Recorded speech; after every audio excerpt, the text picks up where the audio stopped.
ఓం శాంతి 7/6/2026 అవ్యక్త బాప్దాదా యొక్క మధుర మహావాక్యాలు. రివైజ్ 31/3/2010. పూర్వజులము మరియు పూజ్యులము అనే స్వమానంలో ఉండి మనస ద్వారా సర్వులకు పాలన చేయండి. పూర్తి వృక్షానికి సకాష్ ఇవ్వండి. ఈరోజు బాప్దాదా తమ నలువైపులా ఉన్న పూర్వజ్ మరియు పూజ్య ఆత్మలను చూస్తున్నారు. స్వయాన్ని పూర్వజ్ ఆత్మలము అని భావిస్తున్నారు కదా, మేమే పూర్వీకులము అని. పూజ్య ఆత్మల నివాసం ఎక్కడ ఉంది? మీ కల్పవృక్షాన్ని ఎదురుగా తెచ్చుకొని చూడండి. అందులో మీ స్థానం ఎక్కడ ఉంది? పూర్వజులైన మీ స్థానం వేర్లల్లో ఉంది అని మీకు తెలుసు. వృక్షం యొక్క వేర్లలో ఉన్నారు, కాండంలో కూడా దేవీ దేవతా ధర్మానికి చెందిన మీరు ఉన్నారు. వేర్ల ద్వారానే పూర్తి వృక్షం అంతటికీ పాలన లభిస్తుంది. కనుక మీరు ఈ పూర్తి వృక్షంలోని కొమ్మలు, రెమ్మలకు మరియు ఆకులకు పాలన ఇచ్చే సకాష్ శక్తిని ఇచ్చే పూర్వజులు. పూర్వజులతో పాటు పూజ్యులు కూడా కాండము ద్వారా చివరి ఆకు కూడా సకాష్ లభిస్తుంది. కనుక పూర్తి వృక్షానికి సకాష్ ఇచ్చే వారము మేమే అని అనుభవం చేస్తున్నారా? పూర్వజులైన మేము సర్వాత్మల రూపీ కొమ్మలు, రెమ్మలకు లేక ఆకులకు సకాష్ అంటే శక్తి ఇస్తున్నాము అనే నశ ఉంటుందా? ఎలాగైతే బ్రహ్మ బాబాను గ్రేట్ గ్రేట్ గ్రాండ్ ఫాదర్ అని అంటారో, అలా వారి సాతి పిల్లలైన మీరందరూ కూడా మాస్టర్ గ్రేట్ గ్రేట్ గ్రాండ్ ఫాదర్లు. పూర్తి వృక్షంలోని ఆత్మలందరికీ పూర్వజ ఆత్మలైన మీ వైపు ఆకర్షణ ఉంది. పూర్వజ ఆత్మలైన మీరు శక్తుల ద్వారా వారి పాలన చేస్తున్నారు. పూర్వజ ఆత్మలైన మీ అందరినీ బాబా పాలన చేశారు. మరి బాబా ఎలా చేశారు? శక్తుల ద్వారా చేశారు. అదేవిధంగా పూర్వజులైనందున మీరు కూడా శక్తుల ద్వారా వారి పాలన చేయువారు. ఈ రోజుల్లో ఆత్మలందరూ దుఃఖితులుగా ఉండడం చూస్తున్నారు. రండి, మమ్మల్ని రక్షించండి, మాకు శాంతినివ్వండి, శక్తినివ్వండి. ఓ క్షమా సాగరులైన పూర్వజులారా, మాకు పాలన ఇవ్వండి అని తమ తమ దేవీ దేవతలను పిలుస్తున్నారు. మరి పూర్వజ ఆత్మలైన మీ చెవులకు ఈ పిలుపులు వినిపిస్తూ ఉన్నాయా? మేమే పూర్వజులము అనే అనుభవం చేస్తున్నారా? పూర్తి వృక్షాన్ని చూసినట్లయితే ఇతర ధర్మాలకు చెందిన ఆత్మలు ఎవరైనా సరే వృక్షంలోని కొమ్మ, రెమ్మలుగా ఉన్న కారణంగా వారు కూడా మిమ్మల్ని అదే దృష్టితో, పూర్వజుల దృష్టితో చూస్తారు. వారికి కూడా పూర్వజులు మీరే. ఏ ధర్మానికి చెందిన ఆత్మలైనా మీరు కలుసుకుంటున్నప్పుడు వీరు కూడా మా వృక్షంలోని కొమ్మలు, రెమ్మలు అని భావిస్తారు. వారు కూడా మిమ్మల్ని కలిసినప్పుడు వీరు మా వారు అని భావిస్తారు. మా వారు అనే అనుభవం ఆత్మలకు కూడా అవుతోంది మరియు అవ్వాలి కూడా. మరి ఇంత నశ ఉందా? ఆంతరికం నుండి ఇంత దయ కలుగుతుందా? దయ చూపించండి అని వారు ఆర్తనాదాలు చేస్తున్నారు. కనుక ఇప్పుడు సమయానుసారం పూర్వజాత్మలైన మీరందరూ మనసా శక్తుల ద్వారా వారి పాలన చేయాలి. అది వారికి అవసరం. ఎంతగా మీరు పూర్వజులము అనే నశలో ఉంటారో అంతగాని మీ ద్వారా వారి పాలన జరుగుతుంది. సాధారణంగా లౌకికంలో కూడా ఎవరికైనా సరే పెద్దవారి ద్వారానే పాలన జరుగుతుంది. వారి శరీరం యొక్క పాలన, పోషణ, సంపాదనకు ఆధారమైన చదువు మొదలైన ఏర్పాట్లన్నీ వారే చూస్తారు. ఎలాగైతే తండ్రి పిల్లలైన మీ అందరినీ భిన్న భిన్న శక్తుల ద్వారా పాలన చేశారో, అదేవిధంగా ఇప్పుడు పూర్తి వృక్షంలోని కొమ్మ, రెమ్మలు, ఆకుల పాలన చేయడం మీ కర్తవ్యం. పూర్వజాత్మలైన మీకు ఇలాంటి ఉత్సాహ ఉల్లాసాలు కలుగుతాయా? మేం పూర్వజులము కూడా అనే నశ ఉందా?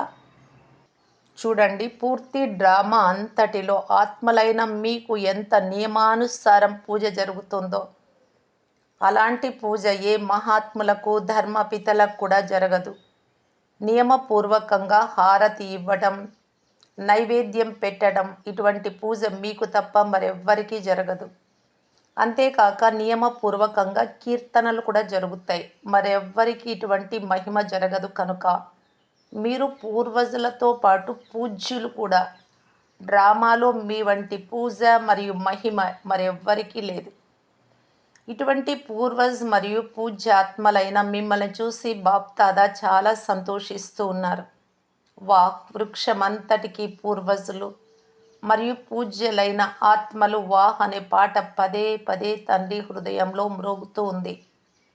ఈ రోజుల్లో బాప్దాదా పిల్లలైన మీ అందరినీ తండ్రి సమానం, సంపన్నంగా, సంపూర్ణంగా మీ స్వమానం ఏదైతే ఉందో అదే రూపంలో చూడాలి అని కోరుకుంటున్నారు. చూడాలి అని. దీని కొరకు పిల్లలు ఒక విషయాన్ని ధ్యాసలో ఉంచుకోవాలి. బాప్దాదా చూశారు, పిల్లలందరూ చాలా బాగా పురుషార్థం కూడా చేస్తూ ఉన్నారు. కానీ ప్రతి ఒక్కరూ సదా అనే మాటను తమ పురుషార్థంలో కలుపుకోవాలి. దీనిపై అటెన్షన్ ఇవ్వాలి. అప్పుడప్పుడు ఉంటున్నారు కానీ సదా. ఎలాగైతే బాప్దాదా పిల్లలైన మీ అందరినీ శ్రేష్ఠ స్వమానధారి ఆత్మల రూపంలో చూస్తారో అదేవిధంగా మిమ్మల్ని మీరు కూడా ఇటువంటి స్వమానధారులము అని భావిస్తున్నారా అని బాప్దాదా ప్రశ్నిస్తున్నారు. స్వమానము అనగా స్వయానికి గౌరవం ఇచ్చుకోవటం. మేం కూడా ఇప్పుడు మా రాజ్యంలోకి వెళ్ళాలి అని పిల్లలు కూడా కోరుకోవటం. మేం కూడా ఇప్పుడు మా రాజ్యంలోకి వెళ్ళాలి అని పిల్లలు కూడా కోరుకోవటం బాప్దాదా చూశారు. ఇప్పుడు ఇంటికి వెళ్ళాలి, తిరుగు ప్రయాణం చెయ్యాలి అనే పాట పిల్లల మనస్సులో పాడుతూ ఉన్నారు. దీని కొరకు బాప్దాదా ఇంతకు ముందు కూడా తెలిపించారు. పూర్తి సమయమంతా స్వయాన్ని ఏదో ఒక సేవలో బిజీగా ఉంచుకోండి. మనస్సు ద్వారా, వాక్కు ద్వారా అనేక ప్రకారాలుగా సేవపై ఆసక్తి, సేవ చెయ్యాలి అనే ఉమంగ్ ఉత్సాహాలు ఇప్పుడు కూడా పిల్లలలో ఉన్నాయి అని బాప్దాదా చూశారు. మంచి సేవా సమాచారం కూడా బాప్దాదా వింటారు. కానీ తీవ్ర వేగంతో ముందుకు వెళ్లేందుకు బాప్దాదా పిల్లలకి విశేషమైన అటెన్షన్ ఇప్పిస్తూ ఉన్నారు. కేవలం ఒక వాచా సేవయే కాదు, నోటి ద్వారానే కాదు, సేవ చేసేటప్పుడు ఒకే సమయంలో 3 సేవలను కలిపి చేయండి. మనసా ద్వారా సకాష్ ఇవ్వండి, వాచా ద్వారా జ్ఞానం ఇవ్వండి, కర్మణ అనగా మీ సంబంధ సంపర్కాల ద్వారా అంటే మీ ముఖము ద్వారా కూడా సేవపై ప్రభావం పడే విధంగా సేవ చేయండి. ఒకే సమయంలో 3 సేవలు కలిపి చేయండి. ఎందుకంటే ఇప్పుడు ఆత్మలు సేవలో కొంత మార్పును కోరుకుంటూ ఉన్నారు. కొంత పరివర్తన ఉండాలి అని కోరుకుంటూ ఉన్నారు. మరి ఒకే సమయంలో 3 సేవలు చేయగలరా? ఏ సమయంలో వాచా సేవ చేస్తారో, నోటి ద్వారా జ్ఞానం ఇస్తూ ఉంటారో ఆ సమయంలో మనస్సు ద్వారా మరియు కర్మణ అనగా సంబంధ సంపర్కము ద్వారా కూడా సేవ జరుగుతోందా అని చెక్ చేసుకుంటూ ఉన్నారా? తోడుగా 3 జరుగుతూ ఉన్నాయా? మేము ఒకే సమయంలో 3 సేవలు కలిపి చేస్తాము అని భావించేవారు చేతులెత్తండి. 3 సేవలు చేస్తున్నారా? ఇప్పుడు దయచేసి దీనిపై అటెన్షన్ పెట్టండి. అప్పుడప్పుడు కాదు. ఏం జరుగుతుంది? సేవ అయితే చేస్తున్నారు కానీ సేవతో పాటు స్వయంలో మరియు సాథీలలో సంతుష్టత ఉండాలి. ఎందుకంటే సేవకు ఫలితం సంతుష్టత లేక ఖుషి. సేవ అయితే చేస్తూ ఉన్నారు కానీ ఎప్పుడైతే మీరు మీ సాథీలు మరియు వాయుమండలం అన్ని సంతుష్టత వైబ్రేషన్లలో ఉన్నప్పుడే సేవ యొక్క సంతోషం ఉంటుంది అని ఇంతకు ముందు కూడా వినిపించాము. 3 సేవలు జతలో అనగా నోటి ద్వారా బాబా చెప్పిన విషయాలు ఏవైతే మన నోటి ద్వారా వస్తూ ఉన్నాయో అవి బాబావి. బాబా చెప్తూ ఉన్నారు అంటే ప్రతి ఒక్క విషయం పైన నేను గమనం ఉంచి నేను పాటించాలి. నిజంగానే హృదయపూర్వకంగా వింటూ ఉంటే ఆ తన్మయత్వం, ఆ నశ, ఆ ఖుషి అనేది మరి అలాగే పవిత్రత గురించి చెప్తూ ఉన్నామంటే పవిత్రత యొక్క వైబ్రేషన్స్ మన ముఖంలో అనుభూతి చేస్తూ చెప్తూ ఉంటే అప్పుడు ముఖంలో ఆ ఫీలింగ్స్ అనేది కనబడతాయి. సంతుష్టత, ప్రసన్నత అన్నీ కనబడతాయి. అప్పుడు ఇతరులను కూడా సంతృప్తి మన ముఖము ద్వారా బాబా అదే చెప్తూ ఉంటారు. 3 సేవలు చేయండి.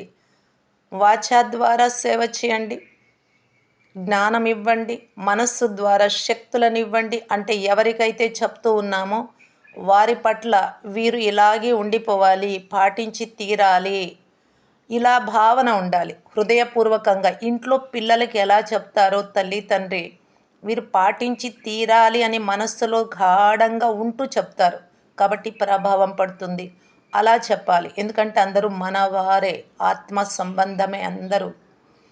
ఇక అప్పుడు మన ఆటోమేటిక్గా మన ముఖంలో అవన్నీ కనబడతాయి, ఆ గుణాలన్నీ కనబడతాయి. ఇది 3 ప్రకారాల సేవ అంటూ ఉన్నారు బాబా. సేవలో సఫలత కొరకు విశేషంగా 3 విషయాలను వినిపించాము. మీకు గుర్తు ఉండి ఉండవచ్చు. 1, సేవ చేసేటప్పుడు నిమిత్త భావము. నిమిత్త మాత్రం, నాది కాదు, నేను చెప్పడం లేదు, ఇదంతా బాబాదే. ఏదైనా కానీ బాబాదే, నాది మాత్రం కాదు. నాకేం తెలుసు, యోచన చేయాలి. నాకేం తెలుసు బాబా చెప్పకపోతే. నిమిత్త భావం. 2వది నిర్మాణ భావం, నమ్రత ఉండాలి. 3వది నిర్మల వాణి, శబ్దాలు నిర్మలంగా ఉండాలి. భావము, భావన మరియు స్వభావము. సేవలో ఇవన్నీ కూడా తోడుగా ఉంటే అప్పుడు స్వయం కూడా సంతుష్టంగా, మీ జతలో ఉండేవారు కూడా సంతుష్టంగా ఉంటారు. అంతేకాక ఎవరికైతే సేవ చేస్తున్నారో వారు కూడా ముందుకు వెళ్తూ ఉంటారు. నిమిత్త భావం కలవారు తండ్రి వైపు సంబంధాన్ని జోడిస్తారు. వారి సంబంధం కూడా వినేవారు నేను చెప్తున్నాను, నేను బాగా చెప్తూ ఉన్నాను, ఇలా భావించకుండా ఉండడానికి ప్రతి సెకండు బాబా చెప్తూ ఉన్నారు. హృదయపూర్వకంగా బాబా వైపే చెప్తారు, బాబా వైపే ఇషారా ఇస్తారు. వారి సంబంధం కూడా బాబా వైపు జోడిస్తారు. అంటే జోడించడం అంటే ఇదే. ఒకవేళ నిమిత్త భావం లేకుంటే, నేను చెప్తున్నా అనే భావన ఉంటే, అలాంటి వారు మీరు ఎవరికైతే చెప్తున్నారో వారు తండ్రి సమీపానికి రాలేరు. కొద్ది సమయం బాగుంది బాగుంది అంటారు, వదిలేస్తారు. తండ్రి వైపు ఇషారా ఇవ్వాలి. కనుక ఎప్పుడు సేవ చేసిన భావము, భావన, స్వభావం సరిగ్గా ఉన్నాయా చెక్ చేసుకోండి. వర్తమాన సమయంలో బాబా తెలిపిస్తున్న ముఖ్యమైన విషయం ఏమిటి అంటే, ప్రతి ఒక్కరూ సేవ కోసం ఎవరు ఎక్కడికి వెళ్తున్నా మీ సహచరులు సంతుష్టంగా ఉన్నారా, మీ జతలో ఉండేవారనేది తప్పనిసరిగా చెక్ చేసుకోవాలి. ఎందుకంటే సంతృప్తి మరియు సంతోషం యొక్క ఫలం ప్రాప్తించడమే సేవలో సఫలత. అంటే మీరు సేవ చేస్తున్నారు, ఒట్టి సేవ ఊరికే చేయడం లేదు, అందులో లాభం పొందాలి, ఉపయోగం ఉండాలి అని. మరి అక్కడ సంతృప్తి ఉండాలి, సంతోషం ఉండాలి. అదే సఫలత సేవలో. దీనితో పాటు బాప్దాదా ఒక విషయం గురించి సూచన ఇస్తూ ఉన్నారు. నడుస్తూ, తిరుగుతూ, సంఘటనలో ఉంటూ కూడా, ఎందుకంటే సేవలో ఎవరో ఒకరు తోడుగా ఉండనే ఉంటారు కనుక పరస్పరము ఒకరినొకరు ఆత్మరూపంలో చూడండి. ఆత్మరూపంలో చూస్తున్నారు కూడా, అభ్యాసం కూడా చేస్తూ ఉన్నారు. కానీ ఆత్మను చూస్తున్నప్పుడు ఆత్మ యొక్క ఒరిజినల్ వాస్తవిక సంస్కారాలను చూస్తున్నారా, లేక ఏవైతే మిక్స్ సంస్కారాలు ఉన్నాయో, వారిలో ఏవైతే తప్పులు ఉంటాయో అవి కూడా కనిపిస్తున్నాయా? ఆత్మను చూడడంలో పాస్ అయ్యారు కానీ చాలామంది ఏ సంస్కారాలతో వారిని చూస్తున్నారు? ఆత్మ యొక్క ఒరిజినల్ సంస్కారాలతో. మీలోనూ ఒరిజినల్ సంస్కారాలు, వారిలో కూడా ఒరిజినల్ సంస్కారాలు ఏవైతే ఉన్నాయో ఆ సంబంధంలోకి వస్తున్నారా, లేక వర్తమాన సంస్కారాలు ఇప్పటివి కూడా ఎదురుగా వస్తున్నాయా? ప్రతి ఒక్కరిని అనాది స్వరూపంలో పరంధామంలో ఎలా ఉంటాం, నిస్సంకల్ప స్థితి. అక్కడ స్వర్గంలో ఎలా ఉన్నాం, అన్నీ చేయిస్తూ కూడా శరీరంతో దేహ భావనకు అతీతంగా ఆత్మ అనుకునే ఆత్మిక వ్యవహారం చేస్తూ వచ్చాం. కనుక అంత మంచి గుణాలతో ఉండగలిగాం. అవి 2 గుర్తు రావాలి. అనాది ఆది సంస్కారాలు గుర్తు రావాలి. మరి స్వర్గంలో వచ్చే దేవతలు కాలేదు వారు, జ్ఞానం వినలేదు అంటే అలాంటి వారి పట్ల అనాది సంస్కారం గుర్తు ఉండాలి. అనాదిలో అందరూ శ్రేష్ఠాత్మలే, పవిత్రాత్మలే. బాబా జతలో నిస్సంకల్ప స్థితిలో ఉన్నటువంటి నిరాకారి ఆత్మలే. ఇది గుర్తు రావాలి. ఇక ఇక్కడ పాత్రలు చేస్తూ ఉన్నారు. ఎవరి పాత్ర వారిది. వారేం చేస్తారు పాపం, ఆ పాత్ర అలాంటిది కాబట్టి చేస్తూ ఉన్నారు డ్రామాలో. డ్రామా కదా, అంతా కరెక్టే. అలా అనుకున్నట్టయితే అది ఒరిజినల్ సంస్కారాలను చూడడం. ఇక ఇప్పుడు కూడా తప్పులు కనబడుతూ ఉన్నాయి అంటే ఇప్పటివి చూస్తూ ఉన్నారు కనుక తండ్రి చెప్తున్నారు, ఈ రోజు నుండి, ఈరోజు 2010లో చెప్పారు, ఈ రోజు నుండి ఎవరినైనా సరే ఆత్మగానే చూడాలి. ఎప్పుడు ఎవరిని వస్త్రాల రూపంలో చూడం. ఒకవేళ వస్త్రాలు చూసినా అవి వస్త్రాలు అనుకుంటాం కానీ మనిషి అనుకోరు. మరి అలాగే ఆత్మ మనము అయినప్పుడు పదే పదే బాబా ఈ అభ్యాసం చేయండి, ఆత్మ అభిమానిగా కండి అంటే ఆత్మలనే చూడాలి. ఈ రోజు నుండి ఆత్మ రూపంలోనే చూడాలి. కానీ ఆత్మలో ఏదైతే ఒరిజినల్ సంస్కారం ఉందో ఆ రూపంలో చూడండి. ఆత్మ అంటారు, ఆత్మ అనుకుంటారు, ఇలాంటి ఆత్మ ఇది కరెక్ట్ ఆత్మ కాదు. పాత సంస్కారాలు అన్నీ బయటకు వచ్చే ఆత్మ రకరకాలుగా అది రాకూడదు, అది గుర్తు ఉండనే కూడదు. ఆత్మ అంటే అనాది రూపం, ఆది రూపం ఇవే గుర్తు ఉండాలి. కనుక పురుషార్థంలో ఏదైతే సంపూర్ణ స్థితి ఉండాలో అందులో దూరం వచ్చేస్తుంది. ఎందుకంటే వర్తమాన సంస్కారాలు కూడా ఎదురుగా వస్తున్నాయి. కనుక ఒరిజినల్ సంస్కారాలు గల ఆత్మగా చూడండి. అప్పుడు ఈ సంఘటనలో ఏవైతే ఆటంకాలు వస్తూ ఉన్నాయో సరిపడదు ఒకరికొకరు. అలాంటివన్నీ కూడా ఆటంకాలన్నీ కూడా సమాప్తమైపోతాయి. ఈ బ్రాహ్మణ పరివారం శ్రేష్టమైన పరివారం. పరివారానికి చాలా మహిమ ఉంది. ఈశ్వరీయ పరివారం మాటి మాటికి లభించదు. కల్పంలో ఒక్కసారి మాత్రమే ఈశ్వరీయ పరివారం లభించింది. ఇంత పెద్ద పరివారం, కుటుంబం పూర్తి కల్పంలో ఎప్పుడూ లభించదు. పరివారం యొక్క విశేషతలను తెలుసుకోవడం మరియు పరివారంలో నడవడం కూడా ఒక మహోన్నతమైన సబ్జెక్ట్. కుటుంబంలో ఎవరి కుటుంబంలో అయినా 20 మంది 30 మంది ఉన్నారు అంటే ఆశ్చర్యపోతారు. అంత బాగా కలిసిమెలిసి ఎలా ఉండగలుగుతున్నారు అని అందరి దృష్టి అక్కడికి వెళ్తుంది. మరి ఇంతమంది మీరు ఒకే ఆశయం కొరకే పనిచేస్తూ ఉన్నాం. ఒకే లక్ష్యం ఉంది అందరికీ. అందరితో ఐక్యంగా ఉంటున్నాము అంటే విశ్వం దృష్టి అంతా మన పైన పడుతుంది అంటున్నారు బాబా. ఈ జ్ఞానానికి పునాది నిశ్చయము. మరి నిశ్చయంలో 4 విషయాలు ఉన్నాయి అని ఇంతకు ముందు కూడా వినిపించాం. బాప్ దాదా తోడుగా ఉండనే ఉన్నారు. అంతేకాక జ్ఞానంపై, బాబాపై, డ్రామాపై, బ్రాహ్మణ పరివారం పైన కూడా నిశ్చయం. అన్నింటిలో నిశ్చయం ఉండాలి. కనుక నిశ్చయ బుద్ధి కలవారిగా ఉంటే సహజ పురుషార్థులుగా అయిపోతారు. ఎలాగైతే బాప్ దాదా పైన నిశ్చయం ఉందో అలా పరివారంపై కూడా నిశ్చయం ఉండడం అవసరం. మీరు దేనినైనా ప్యాకింగ్ చేసేటప్పుడు ఏం చేస్తారు? 4 వైపుల నుండి టైట్ చేస్తారు. ఒకవైపు లూజ్ ఉన్నా అది మొత్తం అంతటికీ దెబ్బతీస్తుంది. ఒకవైపు టైట్ చేయలేకపోతే కదులుతూ ఉంటుంది కదా. అదేవిధంగా తండ్రిపై, జ్ఞానంపై, జ్ఞానంలో కూడా విశేషంగా డ్రామాపై మరియు పరివారంపై 4 విషయాలలో ఒకవేళ దృఢంగా లేకపోతే విఘ్నాలు వస్తాయి. విఘ్నాలను దాటుకోవడంలో అటెన్షన్ ఇవ్వాల్సి వస్తుంది. అందువలన పరివారాన్ని గుర్తించడము, పరివారంతో ప్రేమగా ఉండడం, ఒకరినొకరు అర్థం చేసుకోవడం చాలా అవసరం. మీరు పూర్వజులు మరియు పూజ్యులు కనుక ఈ విషయాలను కూడా స్వయంలో మరియు మీ సాథీలలో తీసుకురావాలి. ఏమి జరిగినా కూడా నంబర్ వారుగా అయితే ఉన్నారు కదా. కానీ బ్రాహ్మణ పరివారం యొక్క విశేషమైన కార్యం ఆశీర్వాదాలు ఇవ్వటం, ఆశీర్వాదాలు తీసుకోవటం. మంచిగా భావించాలి, వారు కూడా మనల్ని మంచిగా భావించాలి అంటే మనం కరెక్ట్గా ఉండాలి. చాలామంది పిల్లలు ఏమంటారు అంటే ఇతరులు క్రోధం చేసుకుంటారు. మరి అలాంటప్పుడు వారు ఆశీర్వాదాలు ఎలా తీసుకుంటారు? నేను ఇచ్చినా ఎలా తీసుకుంటారు? వారు ఆశీర్వాదాలు అయితే తీసుకోరు, క్రోధం చేసుకుంటారు అని అంటారు. బాప్తాద అంటున్నారు, సంస్కారానికి వశమై వారు శాపం ఇస్తారు. మీరు ఆశీర్వాదం ఇవ్వాలి అని అనుకుంటారు, కానీ వారు శాపం ఇస్తున్నారు. వారు శాపం ఇస్తున్నారంటే చెడుగా ఏదో ఒకటి మాట్లాడుతూ ఉంటారు. మీ పైన అభిప్రాయం కరెక్ట్గా లేదు, అది శాపం. కానీ తీసుకునేది ఎవరు? తీసుకునేవారు మీరా లేక వారా? ఇస్తే వారు ఇచ్చేవారు, మీరు తీసుకునేవారు. మరి వారి శాపాన్ని మీరెందుకు తీసుకున్నారు? నేనేమో అందరి గురించి మంచి ఆలోచిస్తా, మంచి చేస్తాను.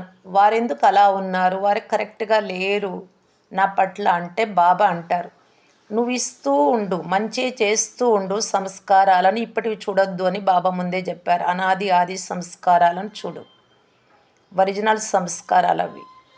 సరే, వారు ఇస్తూ ఉన్నారు అంటే తీసుకునేది కూడా నీవే కదా. తీసుకోవడం తీసుకోకపోవడం నీ చేతిలో ఉంది కదా. మరి తీసుకోవద్దు. ఒకవేళ ఆత్మను ఒరిజినల్ సంస్కారంతో చూశారు అంటే మీకు దయ కలుగుతుంది అలాంటి ఆత్మల పైన. మీరు స్వయం కూడా సురక్షితంగా ఉండండి, శాపాన్ని తీసుకోకండి. వారు అన్నారు, మీరు బాధపడ్డారు. వారు అన్నారు, మీరు ఇతరులకు చెప్పారు.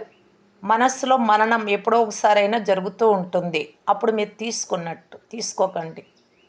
దయా జాలి ఉండాలి ఆత్మల పట్ల. ఒరిజినల్ సంస్కారం చూస్తే ఎంత మంచి ఆత్మలో. ఇప్పుడు పాపం శరీరం అనుకొని ఇలా అయ్యారు. మెంటల్ కండిషన్ సరిగ్గా లేని వ్యక్తులను చూస్తే కూడా పిచ్చివాళ్ళు అంటారు. వాళ్ళని చూస్తే జాలి దయ కలుగుతుంది. వారు తిట్టినా చెంపదెబ్బ కొట్టినా మనల్ని పాపం అనిపిస్తుంది, తెలియదు, అమాయకం అనిపిస్తుంది. అలా భావించాలి అంటున్నారు బాబా. అప్పుడే తీసుకోము. కనుకనే స్వయం సురక్షితంగా ఉండండి, శాపాన్ని తీసుకోకండి. తీసుకునేవారు మీరే కనుక ఇవ్వకండి మరియు తీసుకోకండి, రెండు నీ చేతిలో ఉన్నాయి. బాప్ దాదా పిల్లలందరికీ ఈరోజు ఏం హోంవర్క్ ఇస్తున్నారు అంటే, ఎప్పుడైనా ఎవరినైనా ఆత్మ రూపంలో చూడండి, వర్తమాన సంస్కార రూపంలో చూడకండి. ఆత్మ అని అన్నప్పుడు ఆత్మ యొక్క నిజ సంస్కారం ఏదైతే ఉందో ఆ నిజ సంస్కార రూపంలో సంబంధంలోకి రండి. అలా భావించి రండి మరియు అదే దృష్టితోనే చూడండి. ఈ విధంగా వృత్తి దృష్టి మారిపోతే అప్పుడు మీ పురుషార్థ వేగాన్ని తగ్గించే విఘ్నాలు ఏవైతే వస్తున్నాయో ఆ విషయాలన్నీ సమాప్తమైపోతాయి. బాప్దాదా ఇంతకు ముందు కూడా తెలిపించారు, ఎవరిలో ఎలాంటి విషయాలు చూస్తున్నప్పటికీ మీ బ్రాహ్మణ పరివారంలోని ఒక్కొక్కరి కర్తవ్యం ఏమిటి? శుభభావన శుభకామనలను ఇవ్వటం. వారు కూడా తండ్రి పిల్లలే, వారు కూడా బాబా సేవ చేస్తున్నారు. బాబా అంటే వారికి ఇష్టమే, స్వర్గంలో రావాలి అని ఎన్ని రకాలుగా ప్రయత్నాలు సేవ చేస్తూ ఉన్నారు. ఈ భావన శుభభావన శుభకామనలను తీసుకోవటం ఇవ్వటం మీ పని. ఆ సంస్కారంతో చూడండి మరియు నడవండి. ఇంతకు ముందు కూడా తెలిపించిన మరొక విషయం చెప్తూ ఉన్నాము. అక్కడక్కడ సంఘటనలో అప్పుడప్పుడు పరదర్శనం, పరచింతన, పరమతం వైపు ఆకర్షితులవుతున్నారు. ఇప్పుడు ఈ 3 పరాలను కట్ చేయండి. పర అనే దాన్ని ఒక పరను ఉంచుకోండి. అది ఏమిటి అంటే పర ఉపకారము, అంతే, అయిపోయి.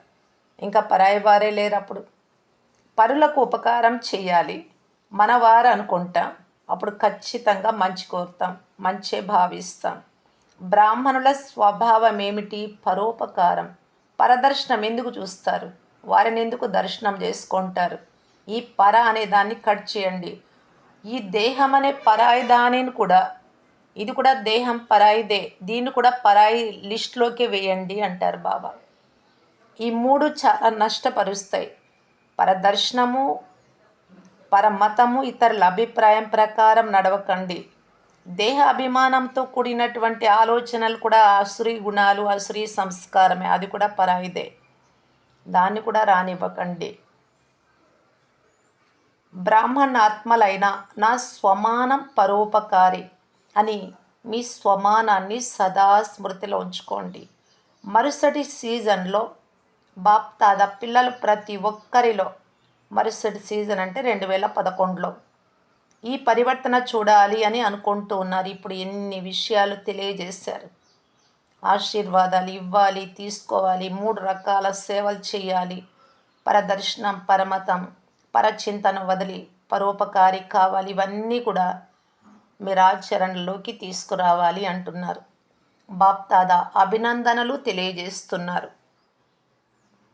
ఒకరికొకరు అటెన్షన్ ఇప్పించుకుంటూ ఉండండి. ఏం చేయాలి? ప్రతిరోజు రాత్రి నిద్రించే ముందు బాప్దాదాకు గుడ్ నైట్ చెప్పే ముందు మీ రోజంతటి లెక్కాచారాన్ని బాబాకి ఇవ్వండి. పదే పదే పదే చెప్తూ ఉన్నారు బాబా.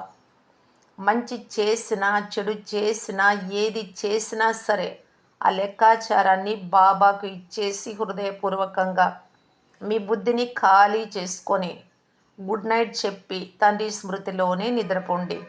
అప్పుడు మీకు చాలా బాగా నిద్ర వస్తుంది. మొదట స్వయాన్ని ఖాళీ చేసుకోవాలి. బుద్ధిలో ఏ విషయము ఉంచుకోకండి. తండ్రి రూపంలో లెక్కాచారం అంతా సత్యమైన మనస్సుతో ఇచ్చేస్తే మీరు ధర్మరాజపురిలోకి వెళ్ళాల్సిన అవసరం ఉండదు. సత్యమైన మనస్సుపై సాహెబ్ తండ్రి రాజీ అయిపోతారు. మరి హోంవర్క్ లభించిందా? మీ పూర్వజ్ మరియు పూజ్య స్వరూపం యొక్క సేవను నడుస్తూ తిరుగుతూ చేయవచ్చు. బాబా చూశారు. ఈ జనక్ బిడ్డ అంటే జానకి దాది ఆరోగ్యం బాగా లేకపోయినా కరాచీ సేవలో విశేషంగా మనసా సకాష్ ఇచ్చింది. నిమిత్తంగా ఎవరైనా ఉండొచ్చు, కానీ ఈమె ప్రాక్టికల్గా చేసి చూపించింది. అక్కడ ఉన్న ఆత్మలకు సకాష్ లభించింది. ఉత్సాహ ఉల్లాసంతో ముందుకు వెళ్తూ ఉన్నారు. ఇటువంటి ప్రాక్టికల్ ఉదాహరణను బాప్దాదా చూశారు. మీరందరూ కూడా చేయగలరు. దుఃఖితులకు ఆర్తనాదాలు చేయు వారికి సంతోషపు అలలు చేర్చగలరు మనసాశక్తి ద్వారా. మా దేవీ దేవతలు ఎప్పుడు వచ్చి మాపై దయ చూపిస్తారు అని మీ భక్తులు మిమ్మల్ని పిలుస్తూ ఉన్నారు. మీకు వినిపించడం లేదు, కానీ తండ్రికి అన్నీ చాలా చాలా వినిపిస్తూ ఉన్నాయి. ప్రతి ఒక్కరూ తమ ఇష్ట దేవతలైన మిమ్మల్ని పిలుస్తూ ఉన్నారు. మీ భక్తులు ఎవరో మీకు తెలియదు, కానీ మీ భక్తులకైతే మీరెవరో తెలుసు. వారు పిలుస్తూ ఉన్నారు. బ్రాహ్మణాత్మలైన మీ ప్రతి ఒక్కరికి భక్తులు ఉన్నారు. మీరు బలహీనంగా ఉన్నా, తెలివైన వారిగా ఉన్నా అందరికీ భక్తులు ఉన్నారు. ఎందుకంటే వేర్లలో కూర్చొని ఉన్నారు కదా. కనుక మీకు సకాషు శక్తినిచ్చే పాత్ర ఉంది. ఇప్పుడు మనసా సేవను పెంచండి. ఎంత బిజీగా ఉంటారో అంత నిర్విఘ్నంగా ఉంటారు. బిజీగా ఉంటే విఘ్నాలు రావు. లౌకిక పనులలో కూడా బిజీగా ఉండేవారు. చాలా ఫోన్లు ఎప్పుడు చూసుకుంటూ ఉంటారు. ఎప్పుడు అదే ధ్యాస ఉంటుంది, లేదు మాటలు ఉంటాయి. ఇలాంటి వాళ్ళు కూడా బిజీగా ఉన్నప్పుడు, ఇంట్లో ఏదైనా ఫంక్షన్ అలాంటిది ఉన్నప్పుడు ఎవరితో మాట్లాడేకి వెళ్ళరు. ఫోన్ చూసే కూడా టైం ఉండదు. అంటే వ్యర్థం నుండి విముక్తి అవుతారు. ఇక్కడ బాబా అంటారు, నిజమైన వ్యర్థం అంటే మనకు. వాళ్ళు ఎప్పుడూ వ్యర్థంలోనే ఉంటారు అనుకోండి. మనం వ్యర్థం ఉండకూడదు. సమర్థంగా ఉండే ఆత్మలు మరి ఎలా ఉండాలి? బిజీ అయిపోండి. ఏ ఏ విషయాలలో బిజీ కావాలి, ఎలా బిజీ కావాలి అనేదన్నీ బాబా మనకు తెలియజేశారు. వాచ ద్వారా కావచ్చు, మనస ద్వారా కావచ్చు, అనేక ప్రకారాలుగా. ఎంత బిజీగా ఉంటే అంత విఘ్నాల నుండి అతీతంగా ఉంటారు. చేయగలరు కదా. మనసా సేవ చేయడం తెలుసు కదా. నియమపూర్వకంగా చేస్తారా, లేక అప్పుడప్పుడు చేస్తారా? అప్పుడప్పుడు చేస్తూ ఉంటే ఇప్పటి నుండి రెగ్యులర్గా చేయండి. కొద్దిగా చేస్తూ ఉంటే దానిని ఇంకా పెంచండి. ఎందుకంటే ఇప్పటి సేవా ఫలమే పూర్తి కల్పానికి ఆధారం. పూజారులుగా అయినా, రాజ్య అధికారులుగా అయినా రెండింటికి ఆధారం ఇప్పటి సేవ, ఇప్పటి అవస్థ, ఇప్పటి మాటలు, ఇప్పటి సంబంధ సంపర్కాలు. కనుక ఇప్పుడు ఎంత శాతం ఉందో దానికంటే పెరగాలి అని బాప్దాదా కోరుకుంటూ ఉన్నారు. బాప్దాదా మొదటి నుండే చెప్తున్నారు, ఏం చెయ్యాలి అన్నా ఇప్పుడే చేయండి, ఎప్పుడో కాదు. బాప్దాదా తర్వాత చేస్తా అనే పాటలు చాలా వినిపిస్తూ ఉన్నారు. తర్వాత చాలా మంచి మంచిగా తయారు చేసి వినిపిస్తారు, కానీ బాప్దాదాకు ఎప్పుడు అనే పాటలు మంచిగా అనిపించవు. ఇప్పుడిప్పుడే చేసేస్తా, ఇప్పుడిప్పుడే చూపిస్తా, ఇప్పుడిప్పుడే నడుచుకుంటాను అనే పాటలు మంచిగా అనిపిస్తాయి. తక్షణ దానం మహాపుణ్యం. మరి ఇప్పుడేం చేయాలో అర్థమైందా? మంచిది. నలువైపులా ఉన్న పిల్లలందరినీ చూసి బాప్దాదా సంతోషిస్తారు కూడా. ఎందుకంటే బాప్దాదా పిల్లలు లేకుండా ఒంటరిగా ఏమి చెయ్యాలి అని అనుకోరు. అందువలన ప్రతిరోజు తీవ్ర పురుషార్థి పిల్లలు, మధురమైన పిల్లలు, ప్రియమైన పిల్లలు, ఇప్పుడు పదండి అని పిల్లలను ఆహ్వానిస్తూ ఉంటారు.